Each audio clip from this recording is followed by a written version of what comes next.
Let's talk about the Vision Pro after 2 weeks of ownership. I had it since day one, and I've got a lot of thoughts and some issues with it that I've noticed after using it almost every day for many hours. All right, so now that I've got it off, let's discuss the Vision Pro. So first off, if you don't know what it is already, the Apple Vision Pro is essentially a set of goggles or a headset that 4K screens, one on each eye. They have the most pixel density of any screen, so you don't see pixels, but you're not looking through the goggles, right? So there's cameras on the outside of the Vision Pro projecting what is on the outside world in to create an AR experience or augmented reality experience. And on the outside of the Vision Pro, you have a screen that will show different colors or potentially your eyes. So what does it do exactly? Well, it has an M2 chip and an R1 chip that will essentially function as a computer. It's the same chip that they use in the MacBooks, the Air MacBooks specifically, or the Mac Mini, or the iMac. So this chip is pretty prevalent across the Apple line, except the R1 is specifically made for the Apple Vision Pro to take in all the information from the cameras and sensors and process that in real time so that you get a fluid experience. So this is a set of goggles on your face acting as a computer to overlay essentially a Vision OS on the real world. And so what benefits does this serve? Well, you can still be part of your reality, part of your environment, while also being able to interact with it in a completely different way now. So you can have windows everywhere and you can accomplish different tasks in different environments, or completely tune out your real world environment and be in a place like Yosemite or Hawaii. So there is potentially large use cases for this, not only entertainment, such as watching movies in 3D, looking back at your spatial videos you've taken with your phone, but also in the enterprise space. So most of these devices were thought to have been, targeted towards the enterprise or developer space. So companies would be buying these as developer units to build apps for the future, or use them in a more company-specific use case. This might be in an engineering or architectural house where you are analyzing a structure, but you get to be in the structure and really look at it on a one-to-one scale. Or there's a great example on the Apple Vision Pro currently, which is in the Jig app, where you can look at a life-size version of an airplane jet engine and take it apart piece by piece to really understand the inner workings, or even an F1 car and really take it apart, see how it works, all in one-to-one scale. So there's a lot of great use cases for the consumer and for enterprise. And so the potential for this device in the future is super high, right? You can pretty much, anything you can imagine is possible with this, and things that we don't even know yet are possible with this. Just like when the first iPhone came out, we didn't really know what was going to come in the future. We didn't know that the Uber app was going to happen. We didn't know how prevalent Google Maps was going to be when they added GPS. There's so many use cases that came from that device that we did not foresee when it first came out. And I believe that's going to be the same case now. Of course, you might say, well, Apple wasn't the first company to come out with goggles like this. Of course, there's the Meta Quest 3, which is the most direct competitor at $500. And this is a $3,500 headset. Now mine, which I've set over here, costs closer to $4,000 because I got more storage and after taxes and such. But in any case, it's worth a lot more. Now, is it worth that price? Well, that is something to be decided by whoever uses it, if they use it in the correct use case. So in any case, see what I did there? Is this device worth it? What are my thoughts after 2 weeks of using it? Of course, 2 weeks is, you might say, too short, or it might be a really long time. It feels like just coming out of that honeymoon phase of, wow, this device is incredible, it's so cool to use, and all that. You can catch my other videos where I've taken it skiing, I've gone to Vegas, I've brushed my teeth even with it. So I've done some crazy things with it, but what do I think now after using it for some time, getting over that honeymoon phase, trying everything out, and how does it integrate into my daily life? So I think it's super valuable for those who travel a lot. And why specifically this use case? Well, currently, if you're in the development space, of course, you probably already envision a use case for this. And so I'm going to talk about the consumer side. And so why travel? Well, travel is a really interesting thing. So a lot of people who travel a lot, I would include myself in that, but you usually have a laptop or an iPad, you're trying to work on it or do something on it, and you can't always get that business class seat. You're usually pretty cramped, or it's just a not ideal situation, especially if you are using this in an office during the day. This is not a leisure trip, this is something for work. Or even if it is a leisure trip, but you're doing it very often, it just gets very cumbersome and not very great, not a great experience. And so what this device offers is a very unique use case where it's pretty portable. I'm not going to say very portable because you still have to have quite a large case with it, or just it will take up a lot of space because you can't just crumple it up or fold it up like a pair of headphones. But it's portable and it works with your laptop. Now, it only works with MacBooks, but the great use case of this is that, let's say you have a 14-inch MacBook Pro with the M3 Max chip, right? So you have the top of the line, and you need that to get your work done. Let's say you're a video editor, you're a programmer, etc., or you're a game developer. So you need the power of this device, but it's really hard to work. Like, pretty much you look like a T-Rex trying to work. What this allows you to do is use your computer, use all the power in that computer, but now project it bigger and a little bit, it appears farther away from you, and you can tune out the environment by twisting the digital crown so that you really have a unique workspace. You can still use the keyboard and the mouse as you normally would, but now the screen is black. You can push it back a little bit more because you don't need to have it open. And so you can comfortably work. You have a bigger workspace, which is not just mirroring your display, but it is acting as a new display. And so it readjusts everything for that. And on top of that, you can run applications from your Vision Pro alongside it. And so you can have your email, you can have another app that you commonly use, and then your computer that you're working on. And so in this use case, it is incredibly valuable. So if you're someone who travels quite a bit and you have the income to match the price of this, I think it can be super valuable and a great tool for productivity. Now, if you're just someone who wants to use it at home, as I have tried to do, I have my laptop, I have my phone, I have an iPad. And so I can choose from different devices to use. And you're just at home trying to use it as your normal device. You're cooking dinner, sitting on the couch, you're at your desk, or you're in bed. And you say, oh, I want to watch a YouTube video, but I also need to do some stuff, maybe search for hotels on the internet. Well, this is something I've had to do. So I often will have a podcast or YouTube playing, and then I will try to get something done. And so I'll have some Safari windows open, and it's really cool. It's visually stimulating and interesting to use it in that use case. But if you actually want to get work done, of course you can connect a mouse to this device. But if you're at home, you have a decent setup, or you have your laptop, it's really hard to justify picking this thing up, putting it on, and using it, and using the hand controls, which are very good, but using those instead of just using your computer where you are used to working pretty quick.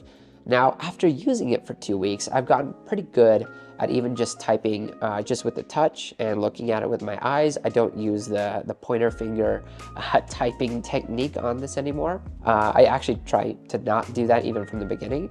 And I type quite quickly, but of course, it doesn't match typing on a regular keyboard if you're pretty proficient at typing. That being said, when I am trying to use it just to do things I would normally do on my MacBook, it works, it's fine, but I think I have just gone back to using my MacBook. It was cool in the beginning, but now that that honeymoon phase is gone, I just always go back to using my computer or using my iPad to get stuff done. It's just more fluid, it's just easier. Of course, this is very cool, but I think if you're really trying to get real work done or trying to do things or even just watch a movie, I prefer, fortunately, I have a pretty large TV and good sound, and so I'll just watch it on the TV instead of putting on the headset, especially if you're trying to share that experience with somebody else. It's just better because, again, you do have this heavy thing on your face, and after watching something for an hour, it does kind of get tiring. Somebody left a funny comment on one of my previous videos where you could see the mark on my forehead from wearing it, just because I was trying to wear it as much as possible to get the most out of it and really understand the use cases. And it's not that comfortable. Of course, it comes with the other band. I've tried shifting the band, trying it looser, trying it tighter. But no matter what you do, after some time, you will get tired wearing it. You can prolong that by using different techniques, like I mentioned, loosening it or using the other band, but eventually you will get tired. So now, that's the consumer side of things. Yes, you can watch a movie, you can do all that stuff, but I think in the end, you'll still go back to using your other devices if you have those. Now, if this is your only device, you don't have a MacBook or an iPad or a large TV, I think that's a very, very, very rare use case. I think most people who will buy this device will have those things. Now, so use cases are very slim. Using it in the car gave me motion sickness. I never had motion sickness. I've never had trouble with that. And when I was using this in the car, not driving myself, I was a passenger, but just using it in a car gave me motion sickness after like 5 minutes. And so it really is only good for planes if you're in a movable object. Trains would give the same kind of experience to me. And so even if you aren't someone who commonly motion sickness, this might give you that. I think that's something that's been lacking from a lot of videos, and people don't talk about it. They just talk about the novelty of using it in a car, but is it really actually good using in a car? I tried to use it for a long trip, and it was just not the experience I was looking for. I was hoping for, at least, because I always love to drive, but if I had this and was able to use my computer and like do a lot of things on it while someone else drove, that would completely change the game. And potentially I would rather not drive and use this instead.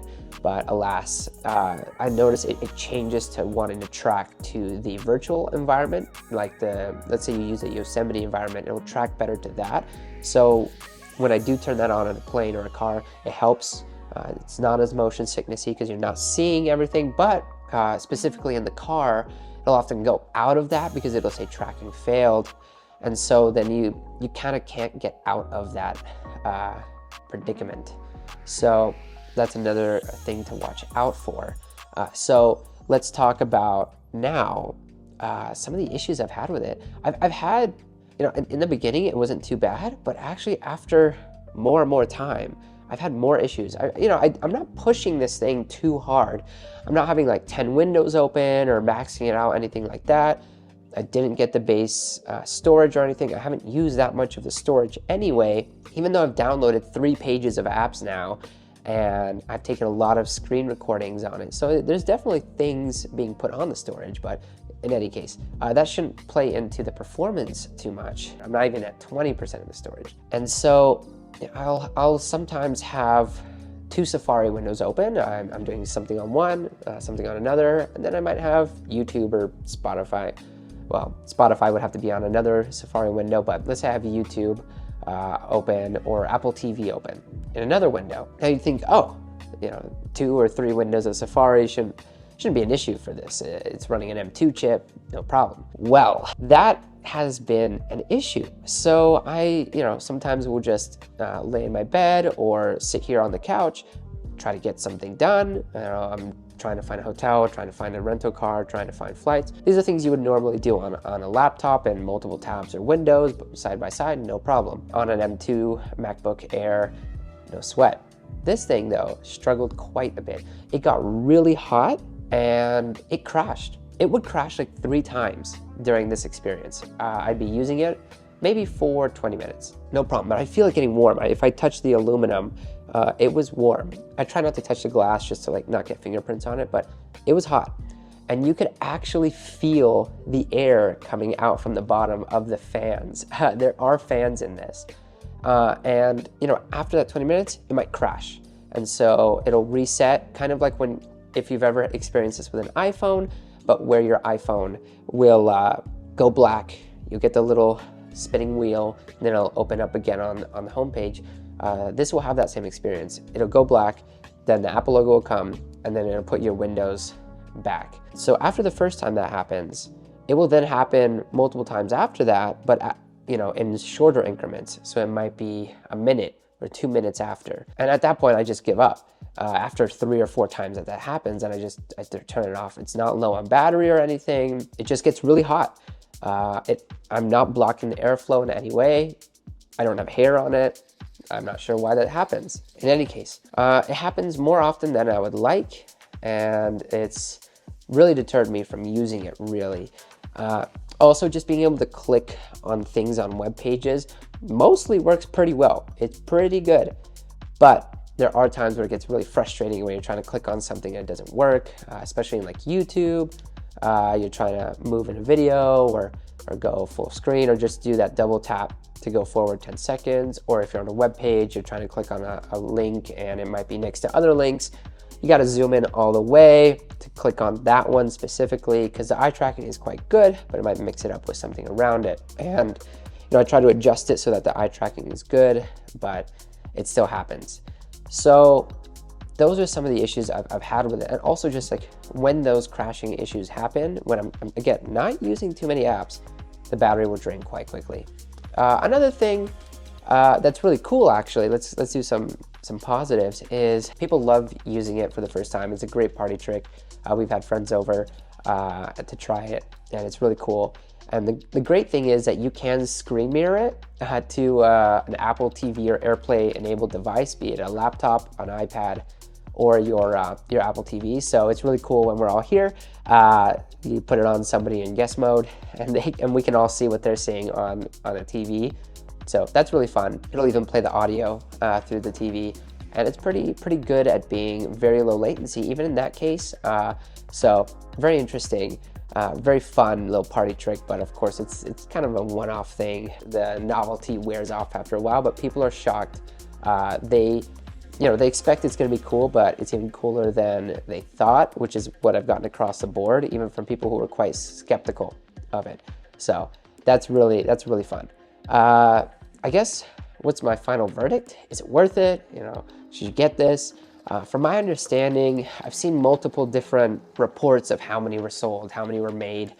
Some say it was like 80,000 were made. And so I feel pretty fortunate to have one of those. They say 200,000 were sold, so that will probably come in the next few batches of deliveries. But yeah, I feel really fortunate to have gotten it on the first day. I've been able to experience it for the first 2 weeks it's been out. And would I buy it again? No. I would wait a couple years. This is not something I expect there will be a yearly turnaround of a new generation. Much like the AirPods Max, I think this is going to be a multi-year device upgrade system. So probably the Vision Pro 2 will come out 2026 or late 2025, but I don't think we're going to get one in early 2025. I think the potential is there. Once they can figure out how to get the price down, have units that are smaller, probably around $1,000, maybe $1,500. I think you'll see more mass market adoption. Something like glasses would be insane. I mean, I would buy that, no question about it. If it was something like the Ray-Ban Meta glasses, but with the functionality of the Vision Pro, which I believe we will have in the future, maybe in 2030, but that is what we're working towards, and I would buy that in a heartbeat. I think the functionality is amazing. It works so well for being a first generation product. Even though I've had issues with crashing and some other issues, people are getting locked out of their devices. If you don't know the passcode, you got to take it to the Apple Store. It's this whole thing. But I think it's really cool. Really works very well as a first generation product. The tracking is insane when you're not in a moving vehicle. Things really stay where they are. It's like cement. They look fantastic. The quality of the screens is very good. Again, first generation product, it can improve, but for what we have right now, it's bar none the best VR, AR system that exists right now. I've tried others and this is just superior in every way, but there's a lot of room for improvement. I'm not saying it's perfect at all. I'm glad that this came out because now it creates more competition. It pushes other companies to make more devices, make more support for these kinds of devices. It gets more popular. Just by this coming out, I see so much more content about the Meta Quest 3. That was a very niche, and now with this out, you see it more. It's more relevant, and definitely more people are buying it. I saw that thing discounted so much at Costco, into the holiday season, and now I bet they're gonna be definitely getting some more revenue from the Meta Quest side of things on Facebook Meta. But it's been super fun. It's really cool. If you get the chance to use it, a friend has it or something, definitely give it a shot. I think using it in the Apple Store is kind of odd. You don't get really the full experience, so definitely use it if you know somebody who has it. Don't drive with it on. And yeah, that's kind of my review. It was a little bit rant style, but this device was just so interesting to be using for 2 weeks, and it definitely gets a lot of attention. It's definitely very interesting. It's very new, but I also feel like people have already kind of gotten used to it very quickly, and it's shining a very bright light on the future. Some might say it's dystopian. Everyone's going to be in their own space. But I think the future, it looks more like glasses rather than, Ready Player One. At least I hope so. We live in a beautiful place. Let's hope we can see it through our own eyes. But that's my review of the Apple Vision Pro. Sorry if I sound different. I'm a little bit sick, under the weather, but it's a cool device. I don't think you should get it yet. Thanks again for watching. Catch my other videos with this device. I made a lot of content with it. And please like and subscribe. I would love to get to 1,000 subscribers this year. Thanks again. Catch you in the next one.